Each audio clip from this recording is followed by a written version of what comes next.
आपको बीमारी भी सक्सेस वाली मिलेगी। नशा दारू शराब का मत कीजिए और ताकत अपनी आवाज में नहीं, अपने विचारों में रखिए, क्योंकि फसल बारिश से होती है, बाढ़ से नहीं।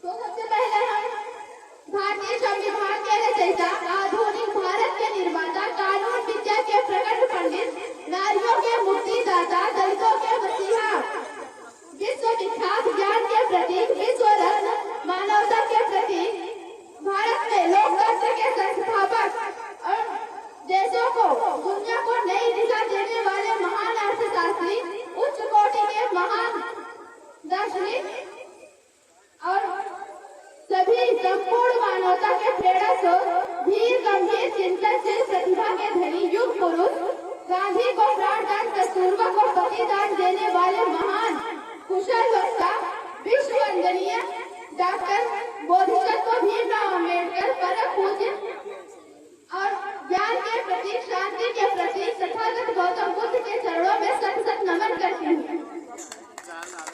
आज सभी को हमारा फिर से एक बार जय भीम, नमो बुद्धाय। बाबा साहेब का जन्म, ज्यादा कुछ तो उनके जन्म, उनके परिचय नहीं बताएंगे क्योंकि यहाँ पे बहुत सारे लोग आए हैं, उनको भी अपनी बात रखने का मौका चाहिए, तो हम बहुत शॉर्टकट में बताना चाहेंगे। बस बाबा साहेब का जन्म 14 अप्रैल 1891 ईस्वी में गौनगर, जो उस समय कंटेनमेंट एरिया हुआ करता था, जहाँ सैनिक थाने हुआ करती थी, वहाँ पर हुआ था। उस समय क्योंकि ब्रिटिश ईस्ट इंडिया कंपनी में उनके पूर्वज छोटे मोटे पदों पे रहा करते थे, अपने घर का मतलब निर्वाह हुआ करने के लिए, और उनके पिताजी भी उस समय ब्रिटिश के सैनिक में मतलब सूबेदार थे, जो कि उस समय में एक अच्छी रैंक हुआ करती थी। आज के समय में माने तो उस समय एक अफसर की रैंक थी। वो भी बहुत पढ़े लिखे शिक्षित थे, जिन्होंने इतनी अच्छी दिशा में मोड़ा है डॉक्टर भीमराव अम्बेडकर को। आज कोई भी पिता अपने बच्चों को इस लायक नहीं बना पाएगा, क्योंकि सब लोग ज्यादातर नशे में, शिव चर्चा और ईसा मसीह पता नहीं कहाँ मतलब मंदिर में घुमा रहे हैं उन लोगों को। वो भी एक पिता थे। अब हम आपको बता दें कि उनका जन्म 1891 में हुआ था, तो उनका रिटायरमेंट भी 1893 में हो गया था, क्योंकि वो अपने पेरेंट्स के 14वें संतान थे, तो उनका समय आते आते उनका एज भी हो चुका था, इसलिए वो रिटायर हो गए थे। और जो उनके मतलब थोड़ी अच्छी स्थिति थी जीने खाने की, वो समाज मतलब उन्हीं से थोड़ा सा बहुत समस्या उत्पन्न हो गई। पेंशन के आधार पर परिवार का निर्वाह करना बहुत ही कठिन था। तभी उन्होंने मतलब जहाँ खाने के लिए घर में खाना नहीं हो, वहाँ उनके पिताजी उनके लिए किताबें ला के देते थे उन्हें पढ़ने के लिए। विलियम शेक्सपियर के नाटक, ड्रामे ला के दिया करते थे, रविन्द्रनाथ टैगोर की किताबें ला के दिया करते थे। और जब वहाँ से रिटायर हुए थे तो उनका परिवार सतारा में जाकर शिफ्ट हो गया था, जहाँ उनके पिताजी के पास जो समय मिलता था, तो वो परिवार जो भी समय मिलता था अपने गांव के बच्चों को बुलाकर उनको अपने महान मतलब जो वैदिक काल में भी हुआ करती थी, उनको यहाँ हमारे सामने रखा गया है कि समय समाप्त हो गया है। तो हम आपसे बहुत निवेदन करना चाहेंगे, धन्यवाद भी देना चाहेंगे, और आप थोड़ा सा कष्ट कर लीजिए, क्योंकि हम तो भी बाइक नहीं देंगे, चाहे मतलब समय चाहे तो समाप्त हो जाए, जो भी कहे हम अपनी पूरी बात रखे बिना यहाँ से नहीं जाएंगे। तो बाबा साहब का जन्म हमने बताया, उनके पिताजी और उनकी माता जी का भी बहुत बड़ा योगदान था। हम लोग कहते हैं ना कि परिवार का बहुत बड़ा योगदान होता है। अगर हर व्यक्ति, उनके बाबा साहब के एक दोस्त थे, नवल थे, वो पारसी थे, उनका कहना था कि कोई व्यक्ति मतलब हर व्यक्ति महान बनने के लिए पैदा नहीं होता था। कुछ लोग उनके जीवन में सीढ़ियों की तरह काम करते हैं, जैसे कि उनके परिवार थे। और हम लोग भी जानते हैं कि हमारे जीवन में हमारे पेरेंट्स का, हमारे शिक्षक का, हमारे दोस्तों का बहुत बड़ा हाथ होता है।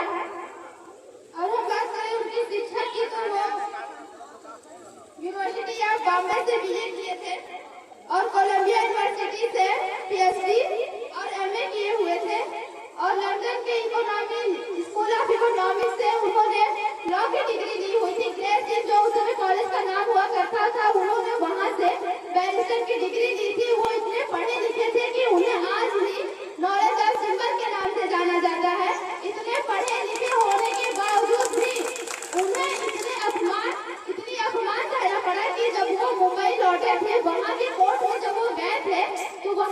वकील उन्हें देख के हंस रहे थे और बोल रहे थे कि मतलब आप क्या ही कर लेंगे, आप क्या पढ़े लिखे हैं, आपसे तो कोई अपना मतलब कोई लाके देगा भी नहीं, आप किसी का क्या। वहाँ उस समय बिजनेसमैन थे जिनके बेटे को फांसी की सजा होनी थी, वो पूरे मुंबई में सभी वकीलों के पास जाके आ चुके थे। सब लोगों ने उनकी फाइल देखने से भी इनकार कर दिया था। जब वहाँ वो उस कोर्ट में पहुंचते हैं जहाँ हमारे बाबा साहेब अपना अपना सब कुछ लेके कोर्ट के बाहर बैठे हुए थे, तो वहाँ के वकील उन्हें मजाक में कहते हैं कि जाओ, तुम्हारे बेटे को वही बचा सकते हैं, वो अम्बेडकर ही बचा सकते हैं जो सामने बैठे हैं। और वो लोग के मजा लेने लगे, हंसने लगे। इन्हें सच की बात है कि इतने पढ़े लिखे होने के बावजूद भी उनको इतनी बचा लीजिए। तो वो कहते हैं, उनकी फाइल देखते हैं और कहते हैं मैं इसमें कुछ नहीं कर सकता हूँ, टाइम बहुत कम है, और वैसे भी तुम मेरे पास क्यों आए हो, जाओ वहाँ जिनके पास डिग्रियां हैं, जो बहुत जानते हैं उनके पास जाओ। लेकिन तब भी वो बहुत निवेदन किए तो बाबा साहब ने कहा ठीक है, कल आना जब कार्यवाही होगी।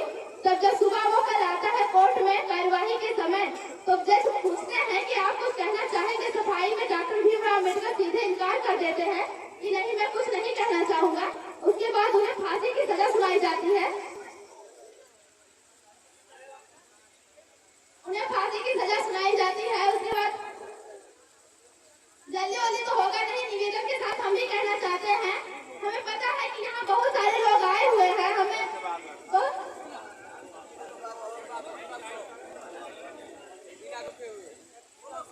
बाबा साहब कहते थे कि जुल्म इतना बुरा नहीं जितनी बुरी खामोशी है, कि जुल्म इतना बुरा नहीं जितनी बुरी खामोशी है, बोलना सीखो वरना पीढ़ियां गुमी हो जाएंगी। हम अपनी बात को कहना चाहेंगे, बहुत ज्यादा समय नहीं है। और बाबा साहब कहते थे कि नशा मेहनत का करो ताकि सफलता भी, आपको बीमारी भी सक्सेस वाली भी लगे। नशा दारू शराब का मत कीजिए, और ताकत अपनी आवाज में नहीं अपने विचारों में रखिए, क्योंकि फसल बारिश से होती है, बाढ़ से नहीं। बहुत कुछ तो बताना है लेकिन समझ में नहीं आ रहा क्या क्या बताएं आप लोगों को। गांधी जी से हमेशा आरटीसी मतलब राउंड टेबल और कॉन्फ्रेंस में जाने वाले डॉक्टर भीमराव अम्बेडकर पहले व्यक्ति थे जो तीनों सम्मेलनों में भाग लिए थे। उस समय भी जो लोग कहते हैं कि गांधी जी मतलब हम किसी के विचार को क्षमा चाहते हैं कि अगर किसी के विचार को ठेस पहुंचती है, हम कहना तो नहीं चाहते, लेकिन जो कहते हैं कि गांधी जी की वजह से आज बहुजन समाज इतना आगे है, तो हम उन्हें बता दें कि डॉक्टर भीमराव अम्बेडकर के विचार गांधी जी के विचार बहुत अलग हुआ करते थे। वो कभी उनके विचारों से सहमत नहीं थे। यहाँ पे जल्दी पूरा पैक, उसके बाद पूरा पैक होता है जहाँ से लोगों के बीच दीवार खड़ी हो जाती है। उसके बाद फिर हिंदू कोर्ट भी होता है। हम इन पे क्या बोले, ऐसे ही हेडिंग बोल रहे हैं, आपको समझ में आए चाहे नहीं आए, हमें क्या फर्क पड़ता है, हम ये सब बोल दे रहे हैं। लेकिन सब लोग पता नहीं क्यों यहाँ आए हैं, बस निवेदन के साथ टाइम दे रहा है, मतलब इतना टाइम नहीं दे पा रहे हैं। आप लोग मतलब कहाँ चले जाएंगे, कल जल्दी उठ के थोड़ा सा बैठ लीजिए, इंतजार कर लीजिए। हमारे गाँव से बहुत लोग आए हैं, उनका भी बहुत धन्यवाद देना चाहेंगे। कुछ लोगों ने कहा था हमारे लिए ऑटो भेजिए, टेम्पो भेजिए, तो हम आप लोग से पूछना चाहते हैं कि जब अभी तो साल भर में मतलब ये एक ही महीना अप्रैल, पूरा 1 अप्रैल से 30 अप्रैल तक जब तक मनाया जाता है, 14 अप्रैल तभी तक होता है। और आप लोग जब हमेशा पूरा साल जब चर्चा ईसा मसीह और कहीं दूर दूर तक अगर जान जाए